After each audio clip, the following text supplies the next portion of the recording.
Start recording. All right, gentlemen, we are recording. YouTube audience, this is my first time doing the recording on my side. Our IT specialist, Brent, is not doing it, so if we have a mistake, you could blame it on me. At this point... Did you start Audacity? No, not yet.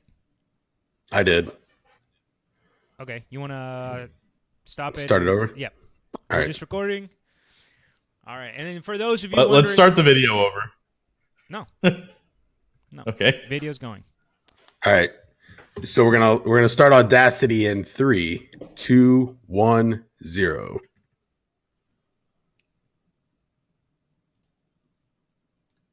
Knock knock. Who's there? Orange Fluffy. Orange Fluffy who?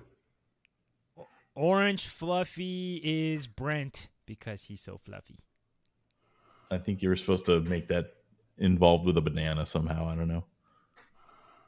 Or the fact that you're literally orange. Yeah. Wait, hold on a second. You said Orange Fluffy, and you think that I wasn't going to make it Brent related while you're wearing an orange shirt? You thought I was going to bring in bananas into this conversation? My lord. All right, I'm going to give you an intro. Ready?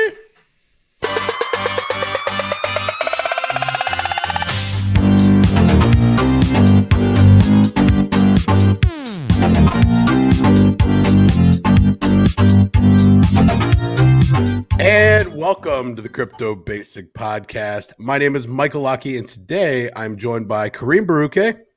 Hello, everybody. And Brent Orange Philbin. Here we go again on CryptoBasic. Throwback. All righty. Today is July 20th, 2018. We are coming at you semi-live from Florida now. Finally, we are home. We got a couple of announcements coming up. Brent, who won the recent contest? All right, so when we did I know it was a few weeks ago, but Mulligan Mike won. He was on Team Karim. He decided to ask us to do an episode on game theory. That's coming out on Monday. Just wanted to let everyone know that's coming on. And just in case you forgot, if you want to see our pretty faces, head on over to YouTube /CryptoBasic. We're there. You can check us out and watch in addition to listen. Although the audio is not as good, and we're going to do a lot more ums and stuff like that because the editing we're not won't editing be as it good. The audio won't be as good. And also, we are using the term pretty faces in the broadest possible terms. I highly disagree. I think you're both beautiful. But in any case, let's get started. So, Karim, it appears that a US Congressman has a very interesting opinion that he's chosen to share during a recent subcommittee meeting for the House of Representatives Financial Services Committee. What is going on here? Right, so there was a meeting on Wednesday, as you said, with the Financial Services Committee.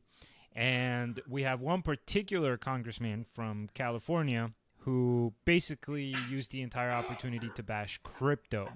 Now, there is going to be a little bit of a twist here that I'm going to let Brent take the punchline on. But just to give you an idea of what this guy was saying, number one, he says that we should regulate crypto strongly or, let's be on the lookout. No. He actually thinks that we should prohibit U.S. citizens from being able to buy or mine cryptocurrencies. So, first of all, good luck trying to stop people from mining. Did he say a reason? I mean, how much floor was this guy given?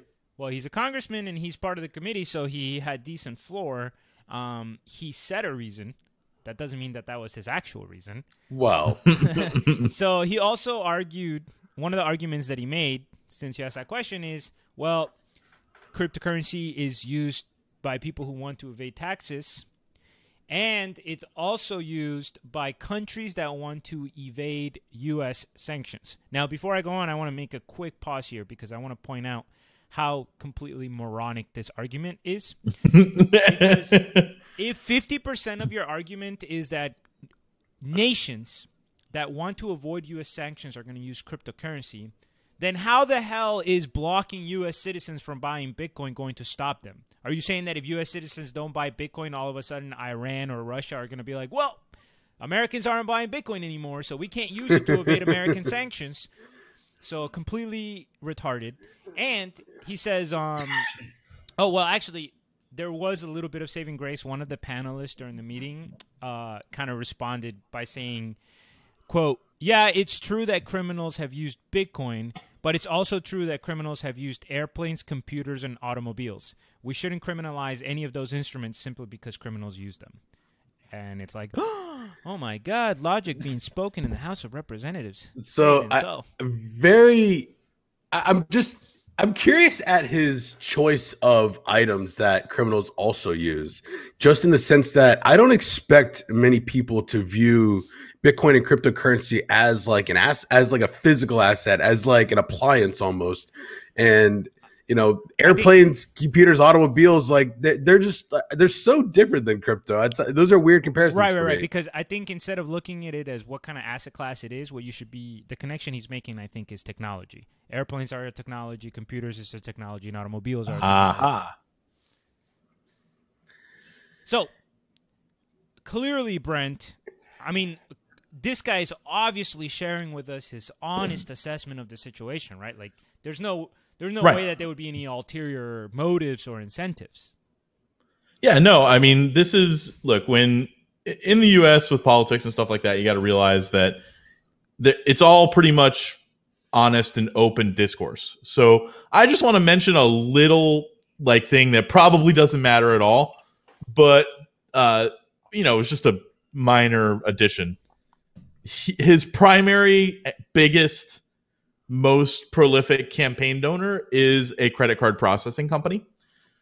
Probably unrelated. It probably doesn't matter. Completely unrelated. Why are you even bringing that up, Brent? How dare you bring that up? So obviously you can see the conflict of interest here. And the interesting thing is that not only is it a credit card processing company that is his primary campaign donor, they also owe the United States $13 million in damages from doing something illegal. So, they clearly will throw their money around if needed. What illegal thing do you think they did? What illegal thing do we think they did? They processed online poker payments. Really? What? They were one of those shady-ass payment processors that would, sell you T-shirt companies. Or sell you T-shirts. That would be how you bought into. Man, I'll never forget this one time. I want to say the year was probably 2009, and I did a reason. It was that was pre-Black Friday, right? It was pre-Black Friday. I don't remember. I did a medium-sized withdrawal from, I believe it was Full Tilt at the time, and the business that had arrived in my checking account was something along the lines of Golf Hut services. It was 3 random words that were just combined together, and I knew what was going on. It was a shell company. It was on island soil, and they were processing transactions for us because the banks were not allowed to. So a very small piece of me dislikes this story because there's a little tiny bit of truth in everything that he's saying. And that's the frustrating part. And that's why he's able to probably convince some of these other senators or whatever the House of Representatives. It's an easy argument to make because it's has very tiny bits of truth to it. And that's the frustrating part to me. So anyway, I would imagine that these guys are salty as hell that Bitcoin became the primary way that you deposit onto online poker. And also they are they're called Allied Wallet, and they are a payment processor still. They're still operating.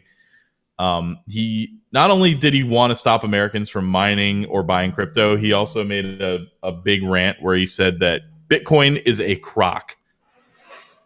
Some very expert analysis back in March. Like a crock pot?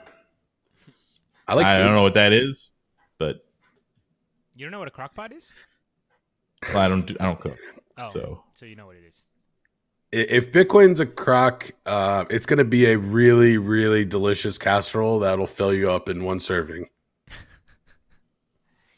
All right, so I'm going on a rant here, guys, because oh shit! All right, guys, mid recording rants. All right, for those of you not watching at home or on YouTube, Brent's taking his headphones off and ready to leave the room. Karim, you have the floor. All right, so this is one of the principal problems that we have in this country right now. And I want to take a moment just to explain, number one, the root of the problem, and number two, maybe sometimes why when I discuss certain political things, I seem to be so unilateral. But here's the main thing. The United States, through a series of legal court cases that went to the Supreme Court and a series of legislation, which culminated with the Citizens United ruling, has essentially legalized corruption and bribery in this country. Now, as somebody who comes from another country, I can tell you that one of the really beautiful things about America is that laws actually get enforced. That's one of the reasons why businesses have been allowed to flourish, why people have individual liberties, is because for the most part, unless you're super rich, laws do get enforced, right? But then what has essentially been happening in this country is that there's two main arguments that have been made. Number one is corporations are people. That's it's called corporate personhood, and it does have some legal basis, but it gets taken too far.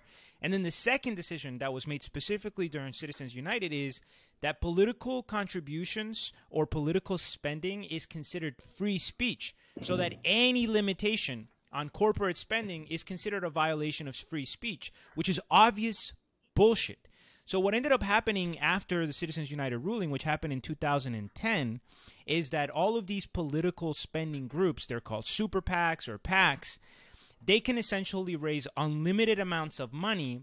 And yes, they technically can't just donate it to somebody, but they can spend as much money to try to get somebody elected. So here's the situation with this guy. This person, this quote-unquote congressperson, he doesn't have a genuine opinion on cryptocurrency. He doesn't have an educated opinion where he's looking out for the interest of his constituents. He's essentially been bribed by a company that's going to profit directly from trying to stop this, and therefore he's spouting off at the mouth. And listen, it's the same thing. You could have disagreements between liberals and conservatives. But for example, the idea that global warming is fake is not a genuine conservative position. It's just simply a result of the fact that the fossil fuel industry is directly funneling the campaigns of the politicians that are coming out and saying, global warming? No, never heard of it. I don't think it's true, right? So we've essentially gotten to the point where we've legalized corruption. And you could just go through the process where a company can go to a guy and say, here's $250,000 to fund your next campaign, and you just repeat what I tell you to do. Now, has this been a problem for a long time? Yes. But the reason why it has is exacerbated. And if you're an American and you feel like corruption has gotten insane, it has, because precisely because of something like this. So this is just emblematic of the core problem that we have in this country, and it's systemic corruption, not Donald Trump or some other shit. It's systemic corruption. That is very well put and excellent stuff. But what I'm really dying to know is who is paying Kyrie Irving to say to the world that the world is flat? Like, somebody has an agenda there, and I don't know what it is, and I just have to figure it out. Now, sometimes people are just stupid. I mean, there's nothing you can do about that. The fact that anyone thinks that exists means that when you're arguing against people who are not that stupid and they have a position, they're not going to change it. Like, it's very interesting with the way beliefs are ingrained. Like, he just thinks the world is flat and doesn't look like a basketball. But I want to point out one more thing about this whole thing. A real easy way to see that this guy is clearly doing this because of his campaign donor. He is a California Democrat. There's no, if you polled every other California Democrat, they would all say cryptocurrency's fine. They just want to regulate it. That's exactly their unified position across the board almost. And this guy is like, no way. So you can see that even with his against his party line here is because these guys are his biggest campaign donor. Yeah.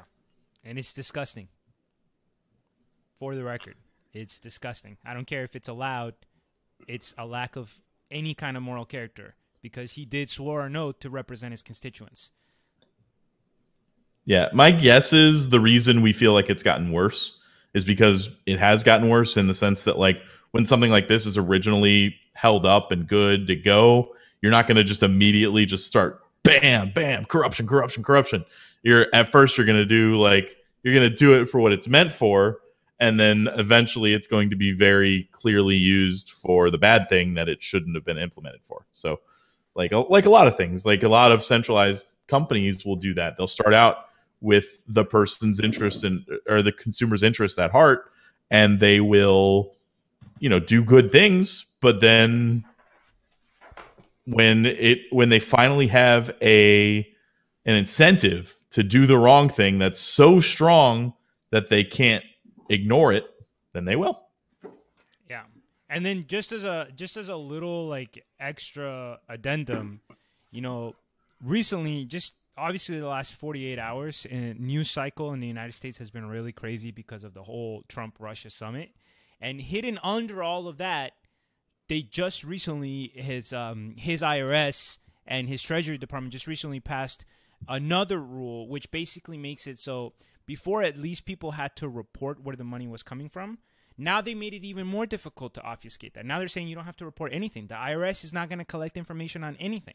So if you donate $500,000 to a super PAC who is dedicated to convince the world that cigarettes don't cause cancer or that fossil fuel emissions aren't causing global warming, you no longer even have to report that you did that.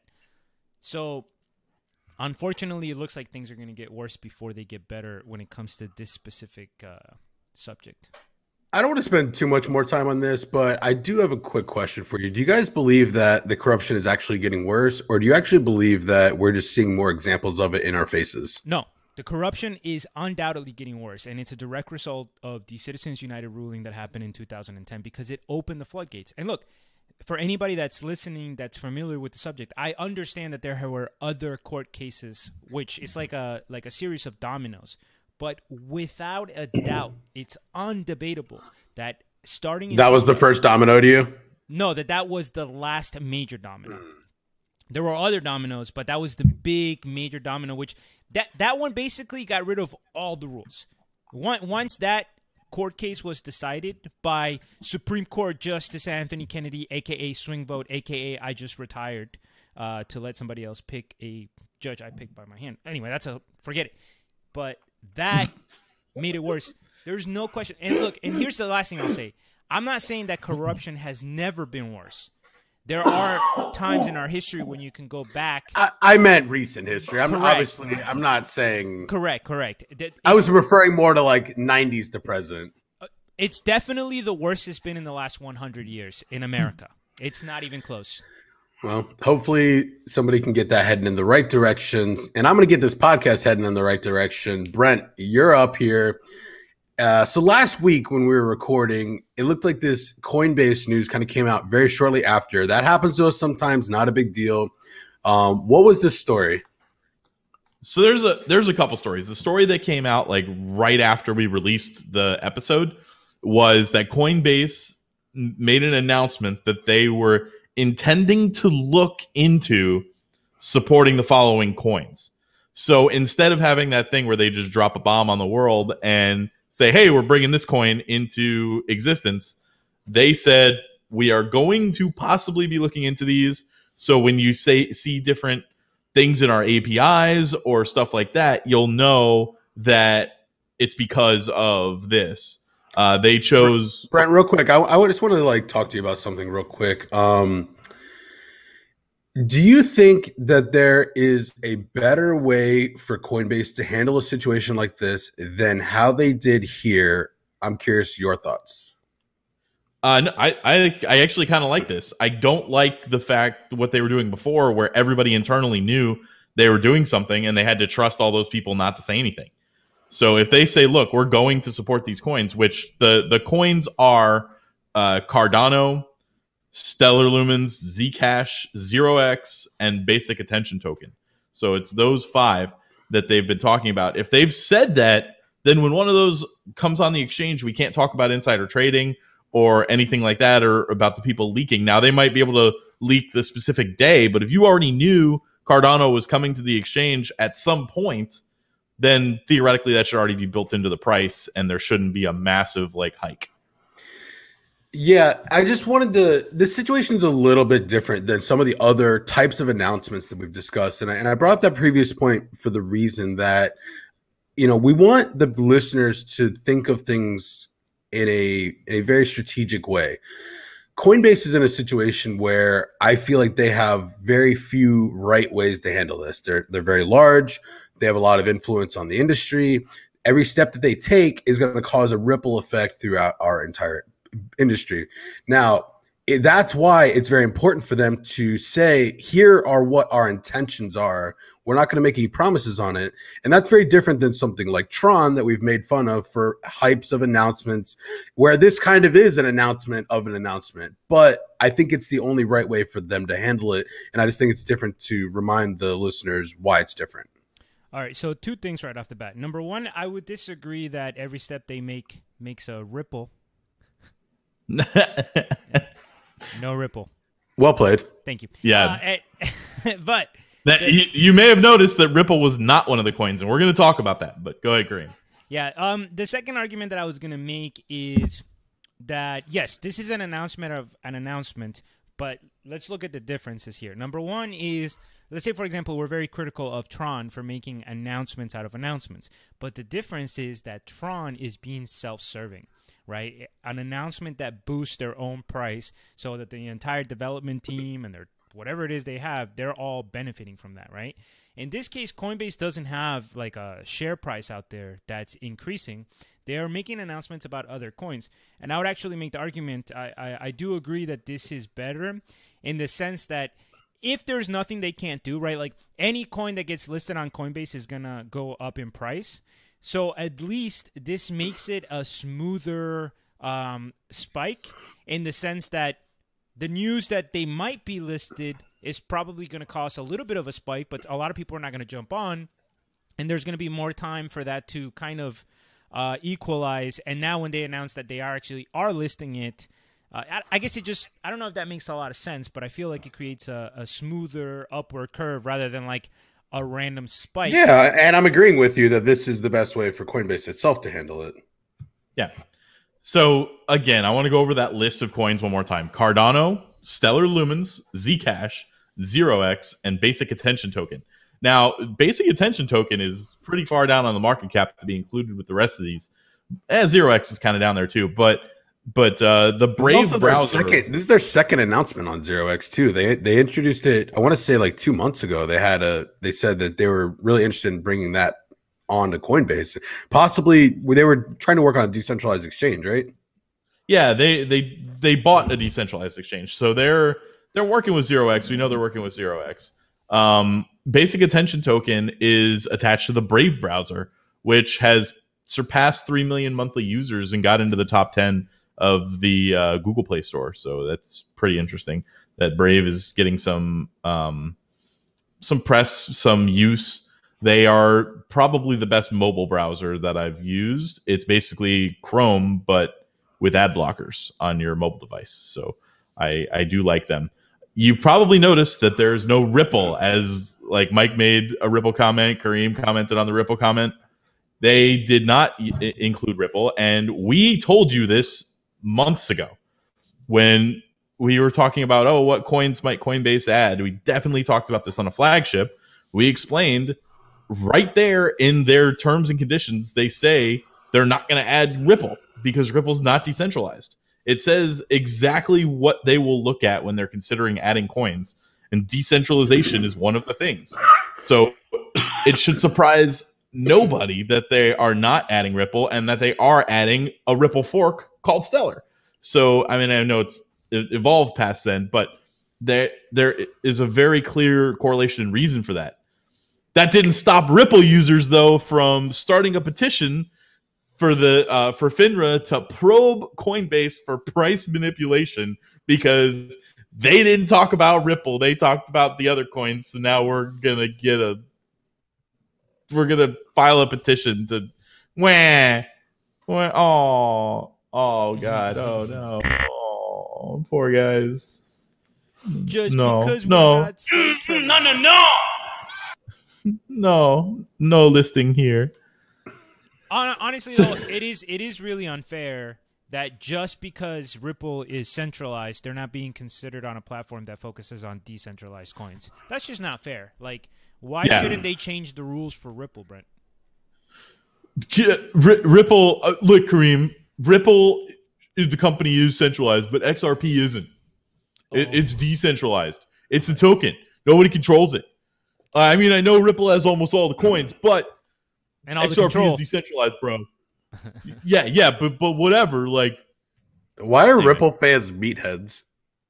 I don't know, man. I can't actually explain why. Like my random, things that I don't know. Brain picks random voice from some point in his life and just like randomly implements it. Yeah.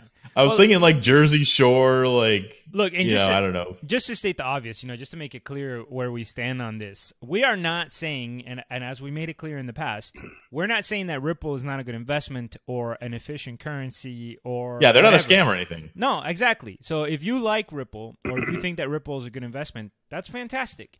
But asking why Ripple won't be listed on Coinbase is like asking why ExxonMobil won't be listed on Coinbase, because that's not what Coinbase sells. So get over it. You know what I'm saying? Like you get the benefits of centralization. You don't also get the benefits of decentralization if you're not decentralized. Yeah. So they are going to be approved to list these and other currencies. A few days later, they were approved to even use security tokens. So tokens that have been classified by the SEC as a security are going to be allowed on Coinbase. They acquired Keystone Capital Corp. I wrote Keystone Capital Cork on the outline. I'm pretty sure like a wine Keystone cork. Capital Corp, not Cork, and whatever. But anyway, Venovate Marketplace and Digital Wealth LLC. They purchased all those companies, or acquired them.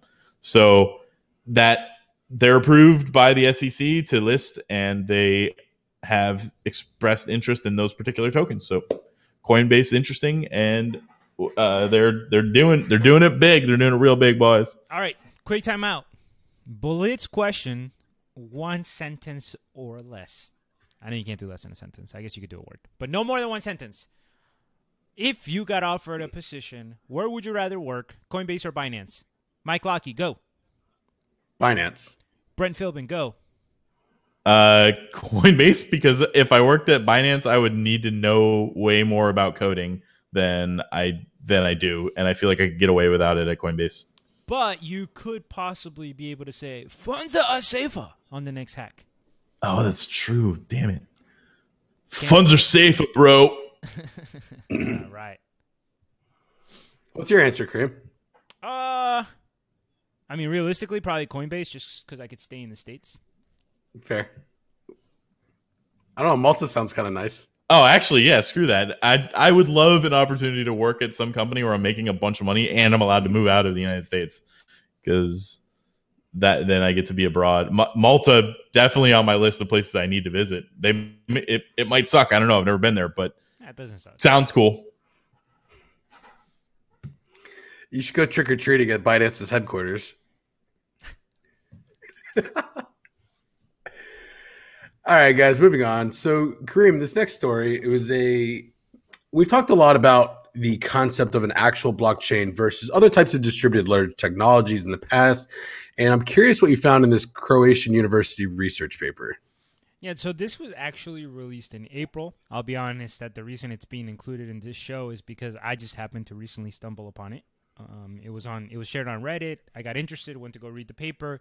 It's nothing super in-depth, but I just thought it would be something interesting to share on the podcast. So this was a research paper from the University of Zagreb's Electrical Engineering and Computing Department, and they were looking at just distributed ledger technologies in general, and they were separating them into 2 categories, mainly blockchain, classical blockchain structures compared to the directed acyclic graph, or the DAGs that we're starting to see, which really started going forward with IOTA, but now we've seen other implementations of it.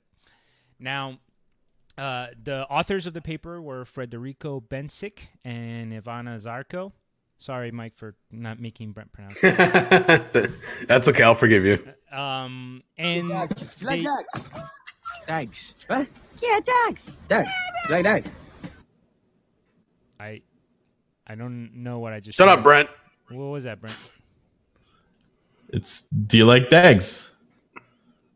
Oh, okay. So Anywho, Kareem, go back to your story, please. So they separated the breakdown. So they did more so than just like an in-depth research paper. This was kind of a summary comparison. And they were looking at Bitcoin and Ethereum as representative of blockchain structures, and they were using Nano as representative of a DAG, not IOTA. And they said that they picked them because they were all mature implementations of the corresponding technology. One of the interesting things about the paper, though, is that they're only considering a DAG as a structure with single nodes where each node records one transaction. That's what we see in Nano, and that's also what we see in IOTA. But I just want to remind people that we could see a higher implementation of this because, as we know from our interviews with Rob Biglione from Zencash, they're working on a block drag protocol where it's structured in the same way as a DAG, but instead of individual nodes, they're actually blocks. So it'll be interesting how that dynamic changes in the future, something to keep in the back of your mind. But here were the conclusions. It was focused on scalability. And the paper concludes that the main solutions for scalability that are brought forth by blockchain structures are to either increase the block size, to support off-chain channels, such as Lightning in the case of Bitcoin, hierarchical chains, which I believe is also talking about things like historical nodes, and also sharding, which is, as we've discussed, the breaking up of information, so no single node or individual has to store the entire history of the blockchain. And when it comes to DAGs, the solutions have more to do with coupling network usage with transaction verification. What does that mean in the case of IOTA, and what does that mean in the case of Nano? That means that you are your own miner. You are verifying your own transactions. So that's how they achieve scalability. The more people there are, it doesn't matter because everybody's verifying their own transactions, so the network can continue to scale. And then the last comment that they make is that it's important to always distinguish between theoretically uncapped protocols and the real world limitations that exist. So you could have something that on paper, in theory, is infinitely scalable, but the realities of, network latency, processing power, general network conditions, they're going to put a limit on those theoretical limits, if that makes sense. So I'm going to link the paper in the show notes. It's just an interesting read, just comparing blockchain and DAG, and thought it was worth sharing. Anything to add there, Brent? No, I do like DAGs. I also like that that we chose the word mature when we chose Nano over IOTA. They didn't mention IOTA. All right, Brent. So let's move on a little bit here. And as per the usual, it wouldn't be much of a Friday flagship if we didn't cover Verge or EOS. And looks like this week we're going to do some more EOS talk. What is going on? You know what? I'm going to surprise you a little bit here, and I'm going to calm people down and say, look, there's a lot of EOS bad talk going on this week about something in particular that they are not at fault for. So it is real easy to get upvotes on Reddit right now in the cryptocurrency subreddit. Just go bash EOS in some way. And one of the things that has happened is they've come out blaming EOS for that difficulty in the Ethereum gas prices that happened a couple of weeks ago. If you listen to our Monday episode where we talked about Fcoin, we talked about why that happened and why the incentive was there to make it happen. So the community thinks that this is EOS' fault because somebody who had a lot of EOS, who was some sort of big whale, decided to create a new coin on the Ethereum network and then start to trade it amongst themselves. So they've never put that coin out there. It doesn't exist in any way. And they started making a bunch of transactions with it to guess what? Get stuff off of Fcoin. So they were responding to the Fcoin incentive, which is like a scam.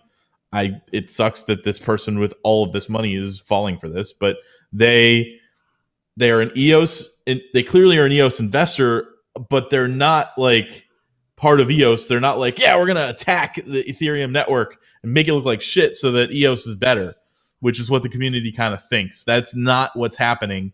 They were trying to mine the Fcoin situation. If you want to know why we think that's a scam, or you want to know why those incentives are bad for the ecosystem, check out the Fcoin 101. But that exchange has incentivized this behavior, and this person is just wash trading a coin that they made up with themselves. In the process, they're spamming the Ethereum network because that is the incentive they have. So this one's not on EOS, guys. This is on Fcoin and the other ones that are like it. Are they scamming?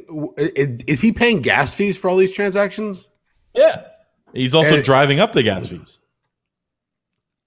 Real quick, I totally forgot, but I'm so happy that you brought up Fcoin. Brent, this is a great opportunity for you to apologize to me. I love this. Brent. You know what you did. Brent. No, Wow. no, I'm not apologizing. You have to go. Everybody has to go on YouTube and see Karim's face right now. Brent, it's amazing. What happened? What happened during our Fcoin recording? I don't know. Karim, why don't you tell us what happened during the Fcoin recording? Well, here's what happened during the Fcoin recording, Michael. What happened was that I was interested in this individual, so I Googled him, and I found an article by somebody who had the same. It was about somebody who had the exact same name as the founder of Fcoin. But here's the thing, which was weird to me. Even though the article was about a guy who was a cryptocurrency scammer, I was still looking at it and I was saying, I don't know if they look alike, man. There's some differences. They don't look the same.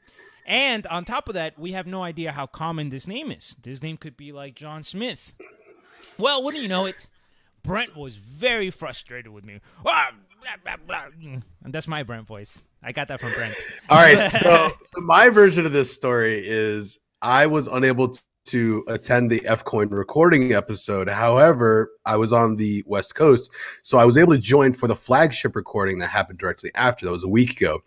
The very first conversation we have, and I don't remember which of the two of them brought it, but the very first conversation we have is two photos of Asian men, and the two of them are just arguing back and forth about whether they're the same person or not. And it was a really interesting way to wake up, and that was my morning. So to see this unfold here is just great. Here's the most important part, and I'm going to expose us a little bit. We all have our biases, and I definitely have tons of biases. But from Brent's perspective, one of my biases is that I'm way too liberal. So he was 100% convinced that I was, quote-unquote, just too scared to be racist. You were afraid to be racist. When it was obviously the same person. And I'm sitting here like, no, they really don't look like the same person. And we have no context of how common this name is.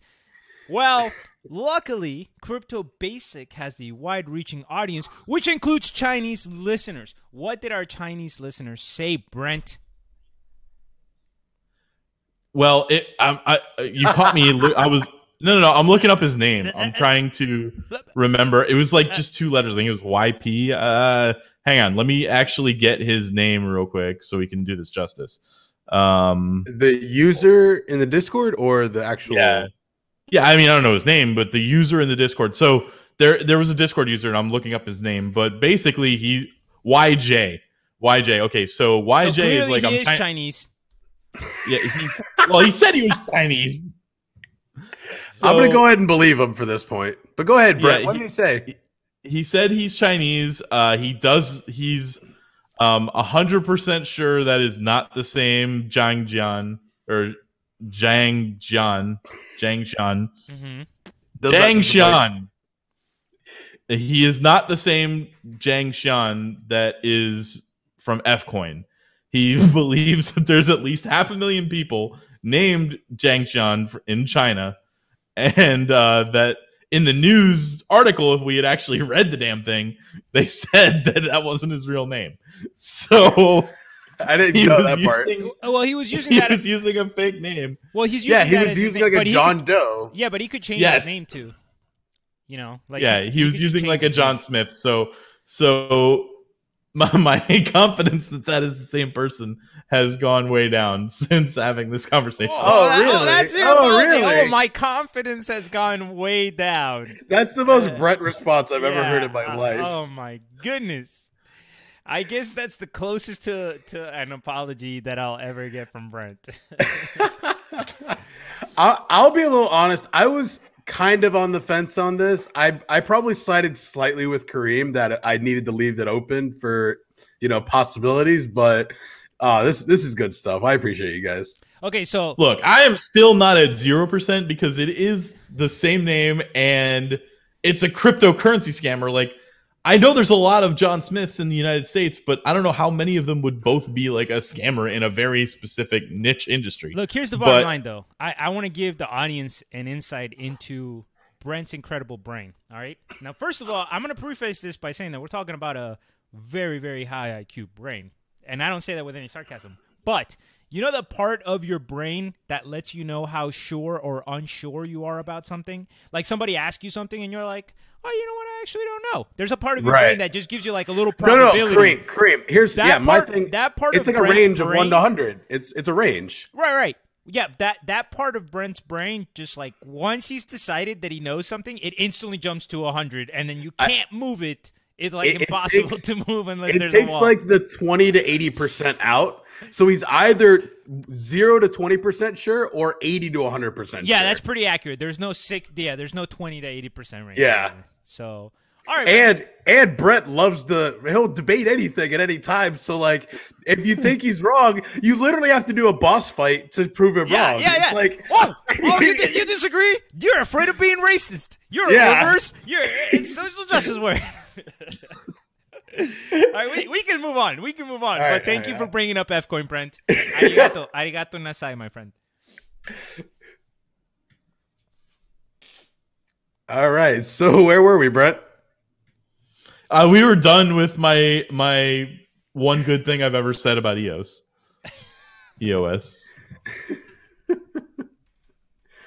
All right, let's move on a little bit here. So Brent, it looks like you found some of Vitalik's difficult questions that he posed to the community. What happened here?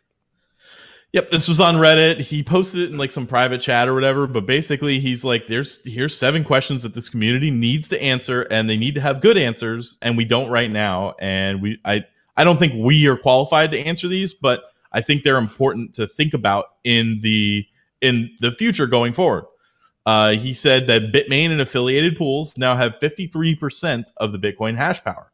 Isn't this a really big problem? Yes. By the way, I haven't read these, so I'm just going to take a random Yeah. chance to like answer them. Yes, that's Yeah, I a think huge it's a really problem. big problem, but what do we do about it? Yeah. Why aren't there any useful large-scale applications? Because very few people are working on them and they take a lot of time to build. Here's what I'm actually going to throw out on this one. Because the incentive is to go to the next thing. Because the way ICOs work, you're selling everybody on the dream of these usable large-scale applications, and then you could just go do another ICO and make more money. So like Dan Larimer actually created a useful application called Steam It, and then immediately made EOS because he needed to make more money. Like, you can't make money once the product is working and you have a useful large-scale application. So the incentives aren't currently aligned with the way the ICO structure is. I would also say that most user experiences compared to other sectors, like I understand the user experience compared to 5 years ago is night and day, and it's getting way better.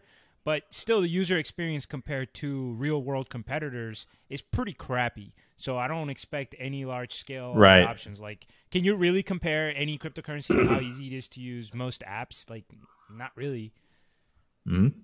Why are there not yet good solutions to account security? When will we have the problem of account hacks Wait, when will the problem of account hacks and thefts be solved? That's actually 2 questions, which is unfair. Yeah. But so this is really 8 questions to the community, but I don't have any way to answer that one.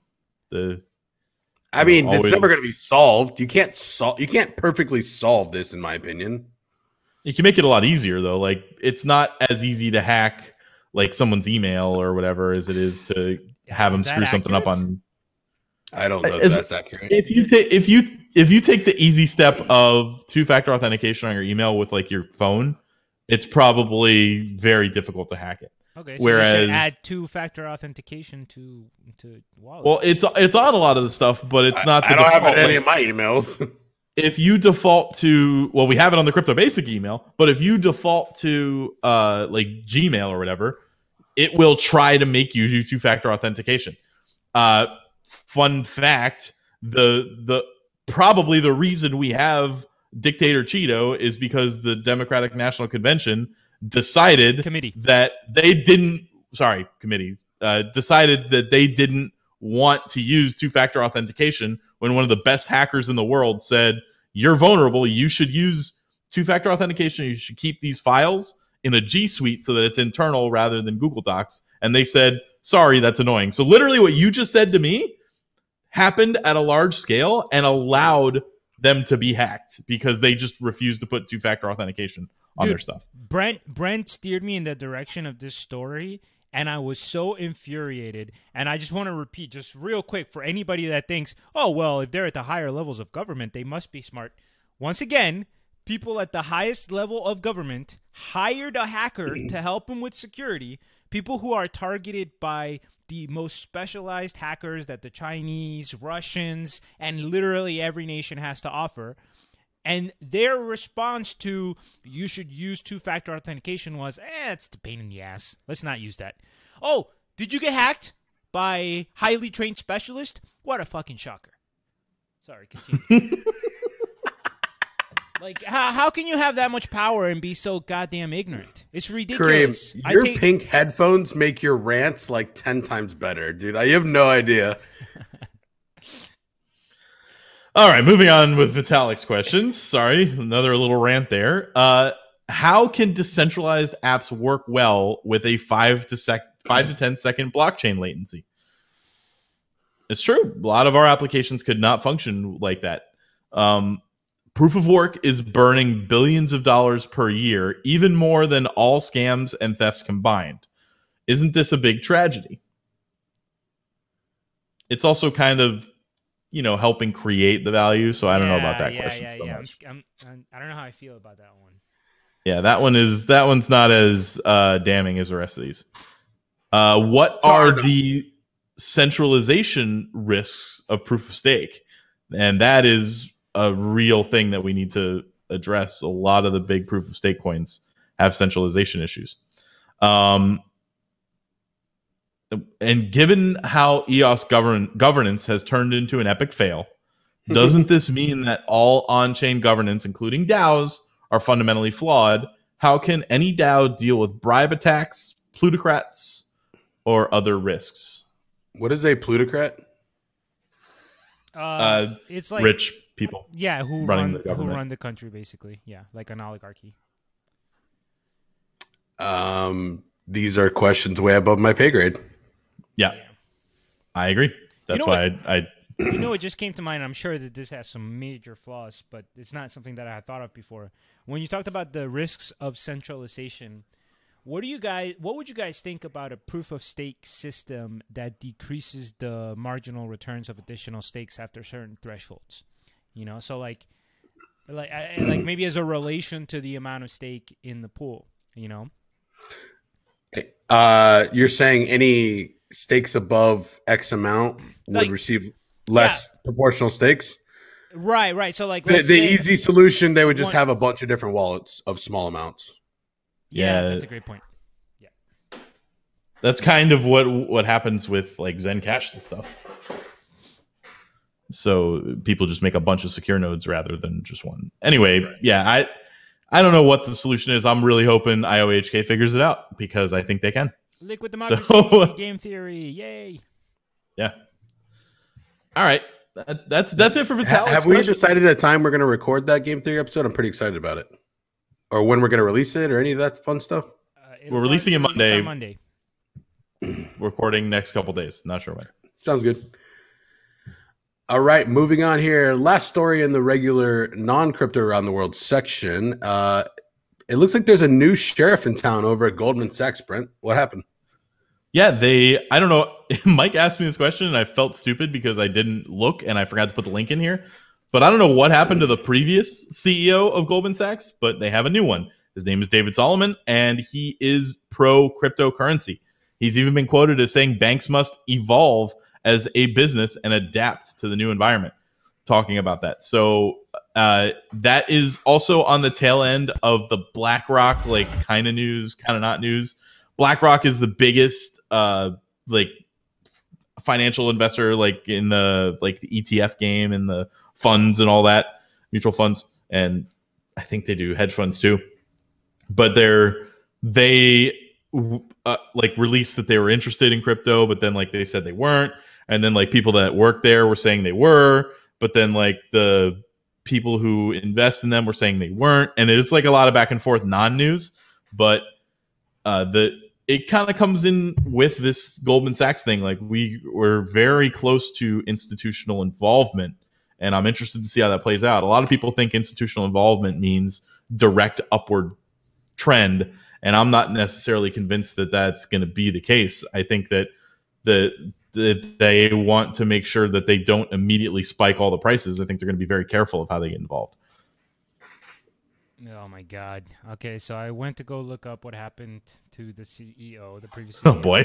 I should have known this because it's a blank fine. He's on MSNBC and that kind of stuff all the time.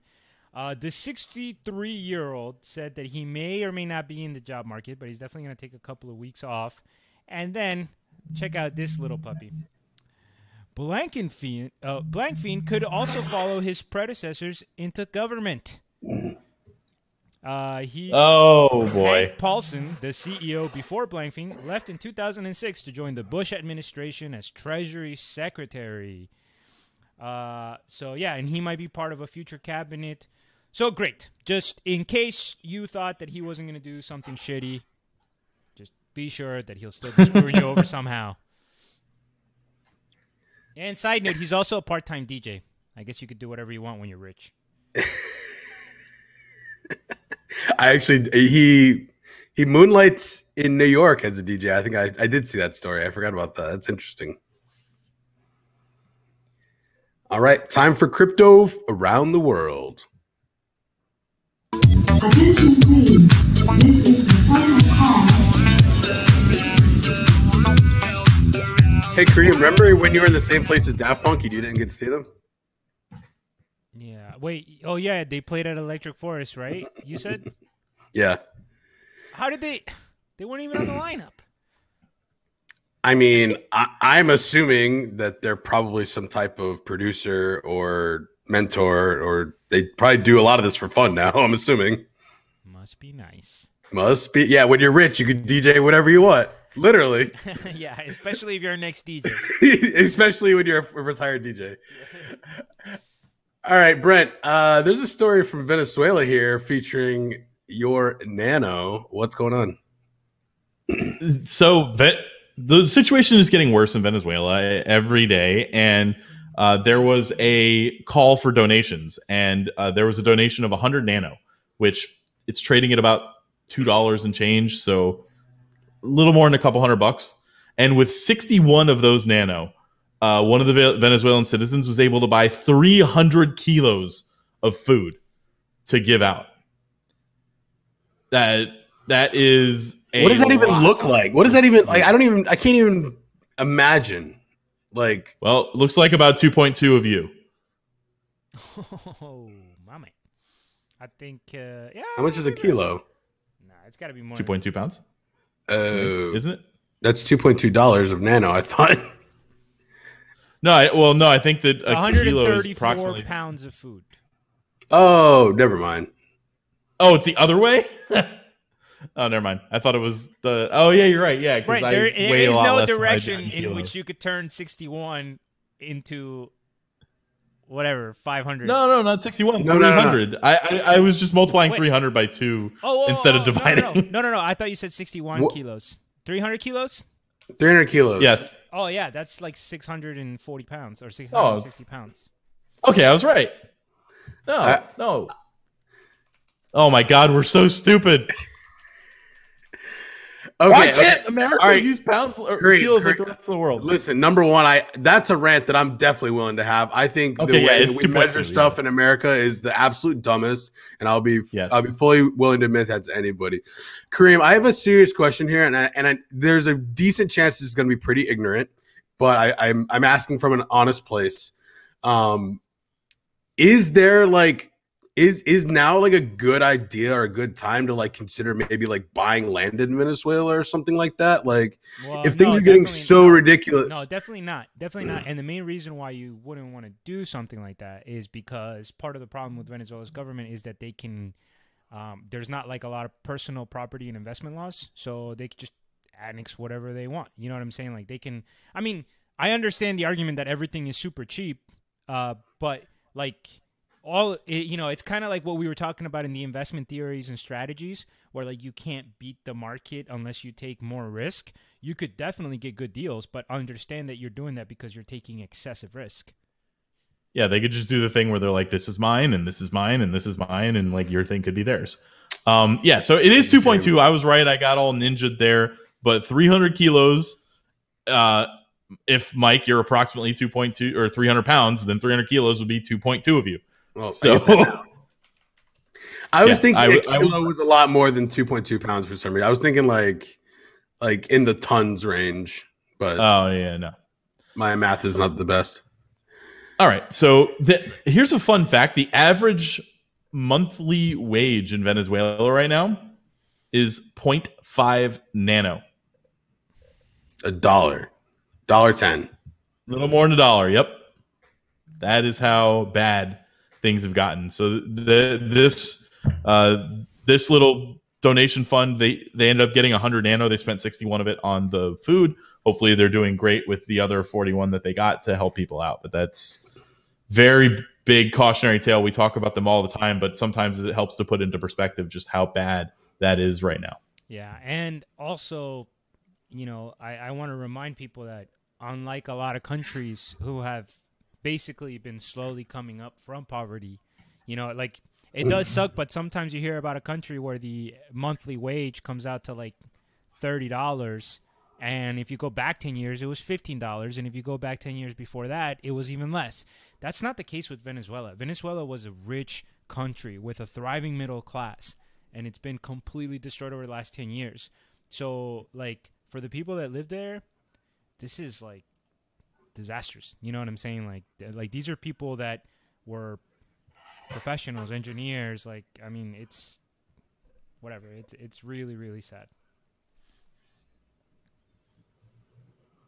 I hope that turns around sooner rather than later. But for the time being, let's move on to the rant section. We should have a drop for the rant section. I don't know what it is, but we should have one. I'm shotgunning rants. Starting on me because I had some bullshit happen this week, and like it's been a while since I've had some like bullshit happen with a bank. So I'm excited to share this. Pause real quick. If you ever have any trouble with a business and Brent is a good enough friend of yours, please ask him what he would do, because 100%.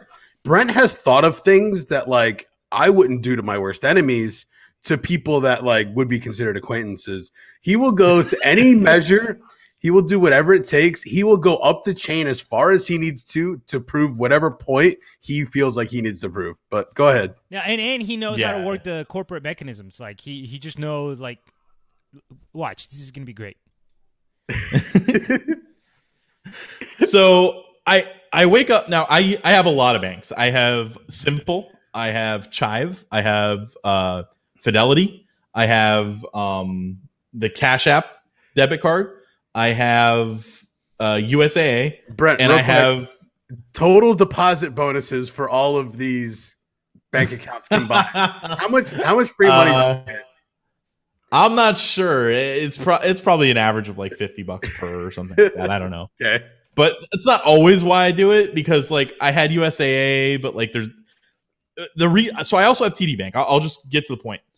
TD Bank is the main place that I deposited cash. All these other accounts, they're all like virtual accounts, which is fine. But if I needed to actually get US dollars into my bank, I had to do it through TD Bank because they're the only ones that have the branches everywhere. When I lived in Maryland, USA was fine. I had Capital One banking when I was up there too, and there was Capital One everywhere. But here in the here in Florida, I can't do any of those things. So I opened up a TD Bank when I moved here.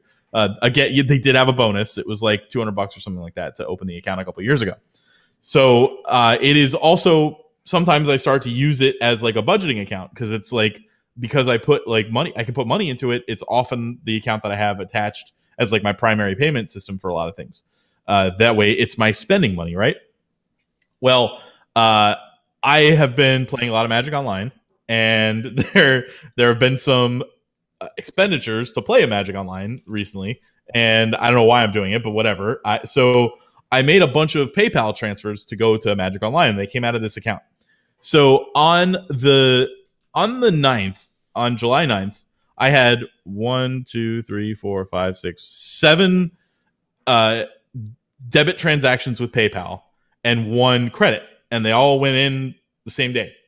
Well, TD Bank does what I thought was illegal, and Karim explained to me why it is legal again. They put them in an order such that they took all the debits out and then put the credit in. So it went that there was $100 in there. It went all the way down to -40, which it should have caused 2 overdrafts. And then they put in the $400 something deposit and fixed it all. So I don't remember what order I was doing things in. And I've gotten plenty of overdraft fees that I just like pay because I'm like, yeah, I'm an idiot. Like whatever, I screwed up. But I looked the next day and I've got $120 in fees from the account. So what this is so I call them up and I'm like, what is going on here? Like, I don't understand that. And they're like, well, you got 3 overdraft fees plus at TD Bank, the second your account drops below $100, you get charged a fee for the month, which is $15. I have a screenshot in the show notes for everybody. You can check that out. But the end result is the person I'm talking to on the phone is like, well, I only see 2 overdrafts, so right away we can give you back the 1. And I'm like, okay, great. Let's that was exactly what I was going to say when I was seeing this. Like, I'm only seeing 2. I'm wondering where they're finding the 3rd one. Right. Oh, we're getting to that. I'm sure. So I'm like, okay. And she explains to me how she can take 1 off as a courtesy. So she understands that. I'm like, all right, so let's take 1 off. She's like, I just did. I'm like, well, you took off the one that I'm not supposed to even have. So can you take off 1 more? And then she's like, well, no, I can't do that. And she's like, I literally just don't have the authority to. I have to put you up to a supervisor. They put me up to a supervisor. The supervisor listens to me, puts me on hold, and then picks up and says, okay, we're going to, and then hangs up. I don't think my phone dropped the call, but like they're gone. So I'm like, oh my God. So I have to call back. I try to get the next rep to remove 1. They don't. And they put me through to the supervisor. So this supervisor is already clearly having a bad day. Like she gets on the phone. I'm super nice in these situations, first of all. I'm not one of the people that like freaks out. Like I do act like an asshole sometimes, but in the beginning, I'm certainly super nice because I know that when people act like an asshole to me, I won't do things for them that I can do for them, even just because I don't like that they're being an asshole, right? So I'm giving them. I gave her the whole story, and she's like, well, actually, you do have 3 overdrafts here. And I'm like, what? And this is how she starts it. And I'm just like, oh, all right. Well, explain that one.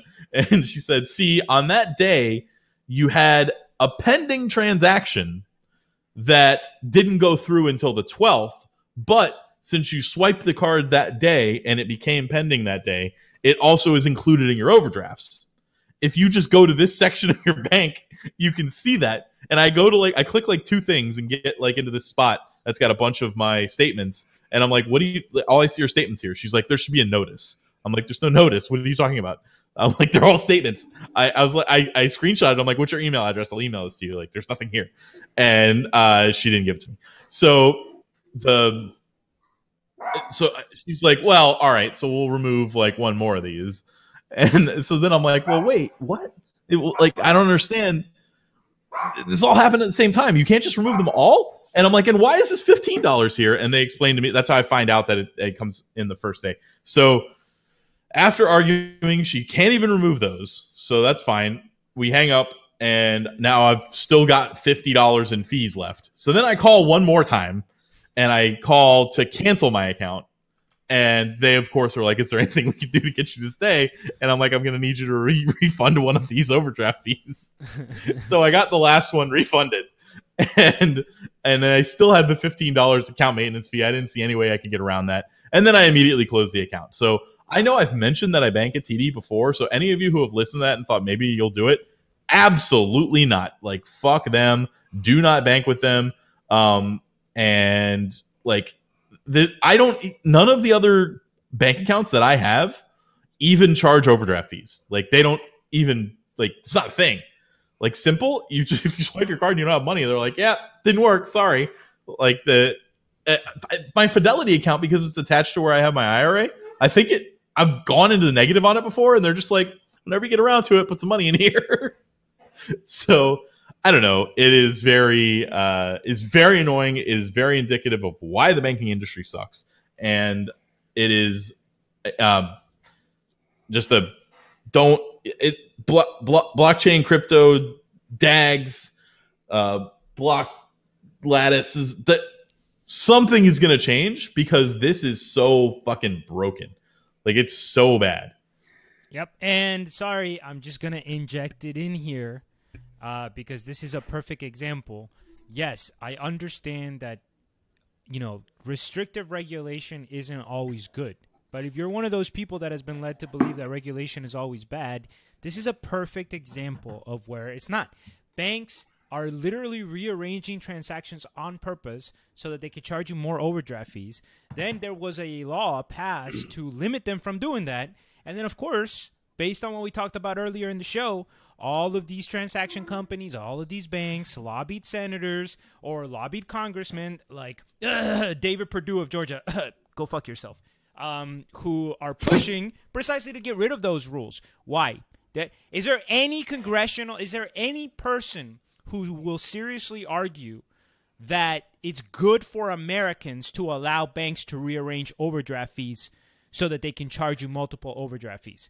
No, it's so they can make more money. So sometimes regulations are there to protect you, not to stifle creativity. However, sometimes regulations are put in place to stop competition, and those are bad regulations. So instead of thinking of regulations as something that is inherently bad, we need to have a nuanced and educated approach which says some regulations are good and some regulations are bad. And anybody who's just trying to push you the narrative that regulations are always bad, it's inherently bad, and just destroying every regulation is good for you, they're full of shit, and they're corrupt, and they're doing that because there's people behind them that have a vested interest in making sure that you oppose regulations. My favorite part of this whole thing was that she legitimately was like, oh yeah, you had this pending transaction that caused that didn't go through till 2 days later, but that also was involved in the overdraft fees that you put in a certain order. Pending transaction, of course we have to charge you for that. Pending deposit, I don't even know what that means. We don't have the money and there was no way for me to even verify what she was talking about. She's like, yeah, just go here. And I'm like, it doesn't exist. Like, I'm not messing this up. I'm not, like, it's crazy. And of course, she got a little bit of a piece of my mind, a little bit. I didn't, like, get mad. I'm just like, does that seem reasonable? I like this part of the story. I won't go too much into it, but I was like, does that seem reasonable to you that you can't even prove to me that there was a pending transaction that day, and you're telling me I've been charged for it? Like, what? And I'm like, anyway. Guys, quick example of like ridiculous, almost funny regulatory cheating kind of like this. It used to be once people started picking up on the fact that, fat and sugar was bad for you and it was making people fat, like back in the, 50s and 60s or whatever. So, I have no idea what you're talking about. Yeah. So one of the cookie companies that sold chocolate chip cookies, they got a great idea. They just started advertising and putting right on their box that these are low-fat cookies. And sure enough, in the nutritional label, it showed right there that their cookies had like 1/4 as much fat as their previous cookies. Quick little asterisk there, though. The cookies were also 1/4 the size. So they just made smaller cookies and started telling everybody that they were low fat because there was no regulation that said that your nutritional summary has to be per serving. So they literally had to pass a law to be like, no, hold on a second, you guys are cheating the consumer. If you're going to tell me how much fat there is, it has to be per serving. So this is the same bullshit, but different industry. Yeah. I guess the banks need to evolve as a business or adapt to the environment, as our new CEO of Goldman Sachs said earlier in this episode. So it looks like TD is in a little more need of an evolution than others. But so I have a rant that I want to go on, and it's the reason why I'm wearing this hat and sunglasses for this entire episode. But so I was wondering about that. I told these guys beforehand that I was going to wear it, and I wanted to save it for the rant section. So those of you on YouTube get to now have a little bit more of an understanding of what the heck's got to go, what's going on right now. So before I went to Vegas one night, I was browsing online and I found this site. And Brent, you're very familiar with crate boxes, like subscription services, where, and I'm sure you have a lot of experience with this, where like something catches your attention and you're like, cool, I'll sign up for this service and it'll send me stuff every month and it'll be random. It'll be whatever they decide to send me. Cool. And it was in a category that I was a big fan of. So side story, both my sunglasses and eyeglasses have been in really rough shape for a very long time. My sunglasses are prescription. I do wear glasses. And so they survived this entire month-long trip that I've been on. My sunglasses needed to be super glued together, held on. They were also melted from Vegas the year before. My eyeglasses, they've been stepped on, broke. It's just been, they've been hanging on for dear life forever. I make it back home finally, and I'm ready to go to the eye doctor. I take a nap beforehand. I roll over, and I crush my eyeglasses completely, breaking, unrepairable. Like, after all they've been through, I finally get home, and I even have an appointment already to go get my eyes examined with buy new glasses. So all of that happens, and then afterwards, I find this box that I had purchased while I was on vacation. Because we had our mail held, which for those of you that don't know that exists, it's a really cool service. So we got all of our mail at once when we got back. And guess what type of company I purchased from that sent me this item and this item? Brent, is there anything off the top of your head that you think is reasonable? So for the listeners, Mike is wearing a camo hat. I can't see the logo. Hat. Yeah. And just like some very generic sunglasses, like some $5 cruise ship sunglasses. So it came in the Swing Golf Society box. So I decided I wanted to purchase some golf products. You know, on the website, there were tees, there are head covers for their balls. There's all sorts of wonderful accessories you can get for golf. What did I get? Well, I'll just show you. This sweet camo hat. It's not sweet at all. It pretty much doesn't have anything to do with golf. Couldn't be less. These sunglasses were so cheap and terrible that there's still stickers stuck to them that I couldn't get removed because of how cheap the stickers were. Now, I don't want you guys to think that that's all I got. There's more. Trust me, there's more. Wait, Mike, I want to know, before you continue, how much was this box? Okay, so they're usually $30, $40 a month. I looked at two of them, okay? The one that I looked at first, it was kind of like, name your price. If you send $5, they'll send you $5. If you send $50, they'll send $50. I decided not to go with that one. I decided to go with the one that was $35 a month, and it was supposed to be, they have some cool stuff. So besides those two things, I got some Bloody Mary mix in case you need to fire up a Bloody Mary on the golf course. That's cool. You know what? That's actually a little bit related to golf. I got a Jack's Link beef jerky stick. They just repurposed like a man box There's that they like had $35. extra stuff from. Yeah, they literally used the same box on like 4 different websites that had different themes. And I actually didn't find the last item. And they were all listed in this nice in order, all 5 items that I got. The 5th item was Schelt Wipes Portable Stain Treater. And it was a little individual packet of stain remover wipes. And who doesn't need one of those while they're golfing? Does it Literally remove not the sweat a from under your arm? single thing other than the hat that I can bring on the golf course. All right, so And that's a really ugly hat. I'm going to say right now, like, I understand that I'm an extreme life nit, so my bias is huge here. But like, I deserve this. I'm fine with that argument. You make that all you want. yeah, well, I was going to say, like, when I look at these boxes, okay, I'll admit, there's one group of surprise boxes that I have tried and I enjoyed, and I will probably try again someday in the future when I have more money, which is like Blue Apron style stuff or like Harvest Box, where they give you like a mix of food and you cook it and stuff like that, because they're consumables. But all of these like things where it's like, oh, you know, we'll just send you a box of random shit. You just give us money every month. Dude, you're talking to a guy that like, I want to watch Game of Thrones, but I'm not going to get HBO because I already have 2 streaming services. You want me to just give you $35 a month to just like, you decide whatever the hell you want to send me and I don't even know if it's useful? No freaking way. But there's a lot of disposable things in golf. There's a lot of things that you could very easily get. Like, even if this were just balls and tees, cool. Like, how can you not send me any practical items? On the first box, let's pretend every box is as bad as this.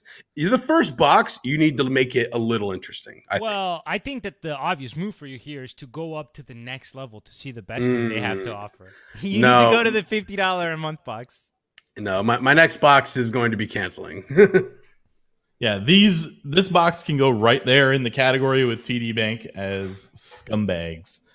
To me, it looks like they literally they use that box on, like, they have like 4 or 5 of these different subscription box companies, and they just like loot. They're like, all right, we can get these camo hats. Let's put them into the man box. Let's put them into the hunting box, the golf box, like whatever. No. This thing says, I don't know if you can see the logo here. It's Asher Golf. This is a golf hat. Yeah, Brent. Oh, it's clearly a golf hat. Okay, you dummy. I don't know what Asher Golf is or why they think this hat's a good idea, but it's a really, really ugly golf hat, and it looks like nobody wears those kind of like flat brimmed hats when they golf, right? Like they do, they can, but of all the styles, I just don't see camo as being an efficient one.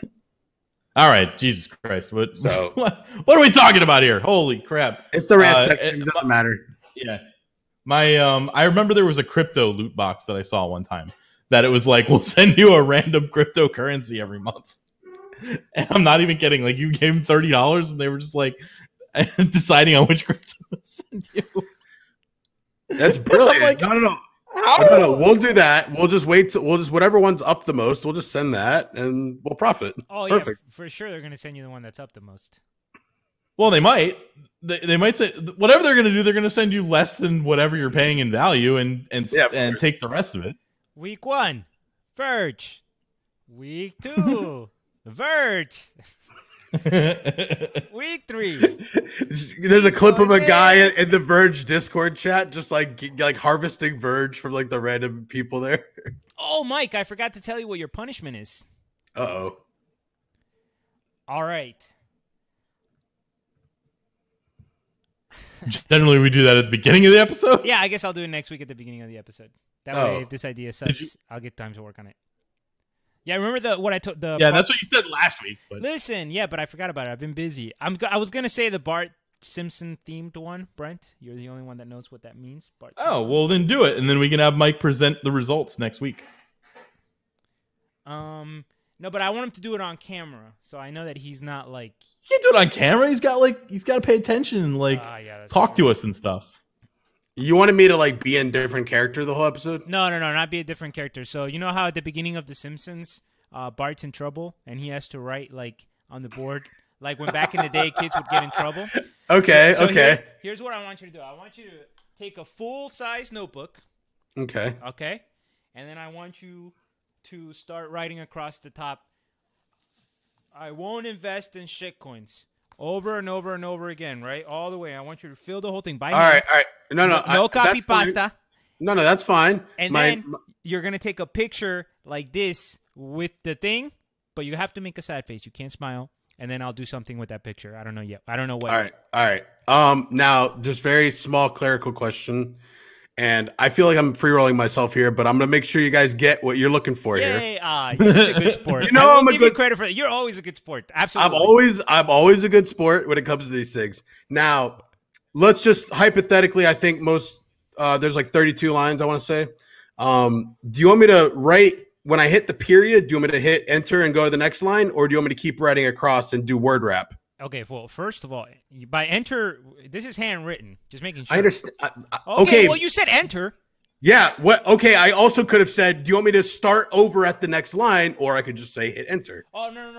He wants the whole page, It's just so continuous. word wrap. So you start here and you write, "I will never invest." No, I will stop investing in shitcoins. Period, and then you'll continue just from right there. I will stop investing in shitcoins. Just so like, word wrap. Yeah, It'll keep going. Okay, that's fine. Yeah. Word wrap. Sometimes I see them in a direct line straight down, and that would probably be a little better to the eye, but maybe the word wrap might be a little better for punishment. So I'm okay with it. I just want to make sure you guys got what you're looking for. You got it. This is So what we're looking for. And then, we'll do something with that picture. I don't know what yet, but we'll make sure it's something fun. I'll make sure that you want me to just take a selfie or something? I'll wear a CryptoBasic shirt. Yeah, whatever. As long as you're holding the thing there and, hopefully you don't like outsource this to your kid or whatever. I know people that have kids get to do that kind of stuff. You have to do it yourself. I don't mind doing my own punishments, guys. That should be the least of your concerns. No. I know. That was just more of a joke that a lot of my friends that have kids say that the best thing about having kids is that you can make them do chores. Oh, I outsource as many things as I can. You have no idea. Yeah, that's the first thing I would do. My parents didn't. Unless you had me as a kid, that shit didn't work on me. Well, you didn't grow up in my household, Brent. Go cut the lawn. I will need $5. Present it. I'm gonna. You know, my dad would have been like, you got it. So you owe $500 of rent. Now you only owe $495. A couple of more chores, and you'll be halfway there. I'm gonna ask Pat some questions next time I see him about what Brent was like as a kid and how he claims he ran shit. I'm gonna see what Pat has to say about it. Preferably at around 7:30 p.m. That'd be the ultimate time to have that conversation. All right, I think that's gonna wrap it up for today's edition of the Friday Flagship. Thanks again for tuning in. Hopefully you checked us out on wherever you listen to podcasts. Download, subscribe, and this is also going to be on YouTube. There's a lot of visuals this week, so please check that out. Musica. Dun, dun, dun, dun, dun, dun, Bro, you're supposed to start playing the music while he's talking. I thought I had it. Hold on. I know, but I can't You find have it. one job. I mean, you literally have one job. You have one job, Brent. At a time. There's a lot of sub jobs within that job, but Jesus, just. All right. Here it comes. There we go. The members of the CryptoBasic podcast are not financial advisors. They're idiots. One of them will stop investing in shitcoins any moment now. And we love you guys. We really do.